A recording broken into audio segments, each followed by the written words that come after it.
आज रोजी वनपरिक्षेत्र चाळीसगाव अंतर्गत मौजे शिवापूर तालुका चाळीसगाव येथील अशोक नामदेव राजपूत यांच्या मालकी शेतातील विहिरीत शिकारीच्या शोधात असलेली एक बिबट मादी पडली होती।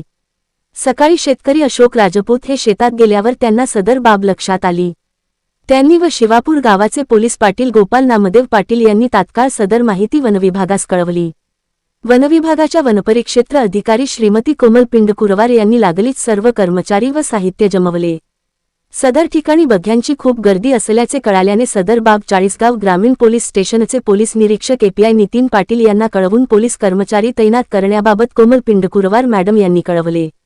वनरक्षक के. बी. पवार, उमेश सोनवणे, वनमजूर संजय देवरे, बाळू शितोळे यांना पुढे जाण्याच्या सूचना देऊन पोलीस पाटील, शेतकरी आणि गावाकऱ्यांच्या मदतीने एक बाज विहिरीत सोडली जेणेकरून बिबट मादी बाजेवर बसून सुरक्षित होईल।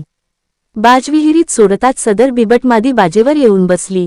त्यानंतर विहिरीत पिंजरा सोडून मादी बिबटला विहिरीतून बाहेर काढत सुरक्षित केले।